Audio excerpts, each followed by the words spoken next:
So somebody hired me to custom paint this mouse, and it's pretty fun. The results are pretty cool looking when it's done. It's a really hard mouse to paint though. The palm rest on the back right there had this like thin rubber coating, and you don't really want to paint over rubber because it's not really going to stick to it that well. It'd probably be okay on a mouse, but I still wouldn't really trust it. And right here I'm just putting this piece of tape on where there's like a clear part for the RGB lighting, so I'm covering that up so the lighting still works. But yeah, what I ended up doing was I found out that the rubber was this thin coating, so I ended up just sanding the whole thing down, but it had like this bumpy texture. And then luckily the guy was fine with me just sanding it completely smooth and getting rid of the texture, which got rid of the rubber stuff. And here's more like little things for the RGB lighting. Cutting out tiny little squares, putting them on there. And then there I tried painting some primer over the rubber. Wasn't really happy with it. So I'm just completely sanding it down here. I started sanding it down with like, I don't know, it's like a 240 grit or something.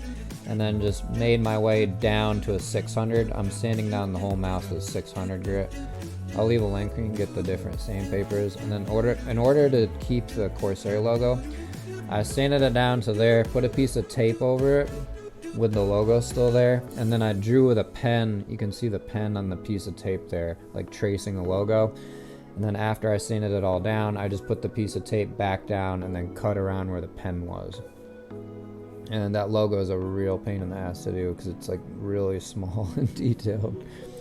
And then with that clear piece, I made sure to put a layer of black under it first. Part of the reason to put black is so it matches the rest of the pieces, because sometimes that undercolor can actually change the color on top. And then the main reason is so the light doesn't show through, because I'm painting it white, so just to make sure that that light isn't going to show through, I put a layer of black down first. So the light's only going to show through where that Corsair logo is, where I have the tape down. I'm just painting all the pieces white, and it took a lot of layers. I'm probably put like 3 or 4 layers of white down on each piece, maybe more on certain ones. And you want to just do like really light coats. You don't want to try to put the paint on thick. Like make sure you get around all the edges, as you can see here. And with little pieces like that, it's good to have something to hold it with.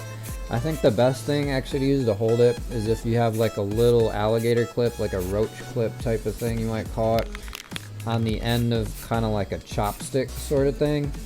And you kind of want to have a different thing to hold each piece, so when you're letting it dry, you can just leave it on the thing. And if it has like a stick thing, you could put the stick down in a jar or in like a big piece of Play-Doh, just stick it in there, and then just leave it that way to dry. I only had a couple of these clamp things to hold the pieces, so when I was done with it, switching over another piece, and with the color, it's not that bad. I'm blowing on it with air here to make it dry faster. It dries really fast, and it's in the sunlight. But with the clear coat, it stays sticky longer. And a couple of the pieces I screwed up because when I was taking them out of off the clamp, setting them down, they tipped over and I messed up the paint and had to redo it, so that sucked.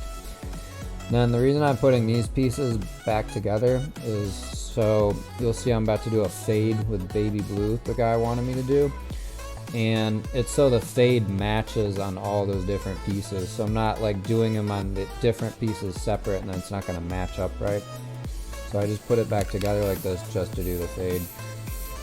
The color I use for the white and the black is a Rust-Oleum brand, and it's the 2X kind. It's meant for like plastic. You can get it at Walmart and Home Depot. It works really well in plastic.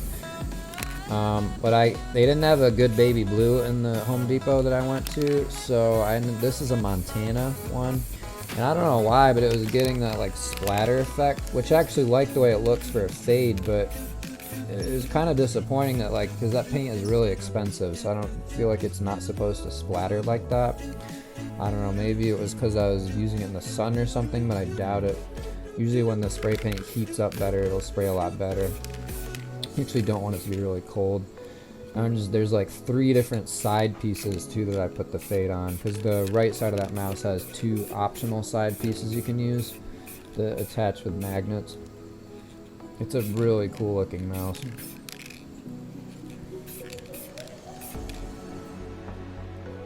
And then this part, you want to make sure to take the tape off when you're done with the color.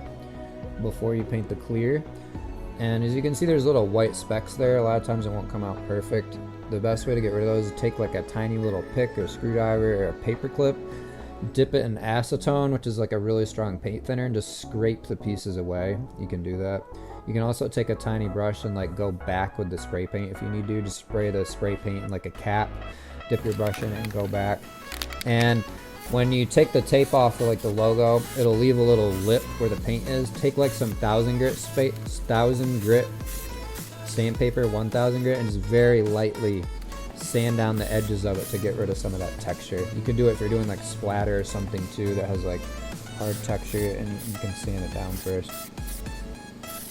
And by the way, when you're sanding the plastic in the beginning, you want to wet sand it. You want to spray it down with like soapy water and sand it, because if you don't, the sandpaper will get all gunked up. And then this clear coat here is really good. It's not a 2K, I'll leave a link for it. Just when you use it, you want to put on like 5 coats of it, but it's really good and durable.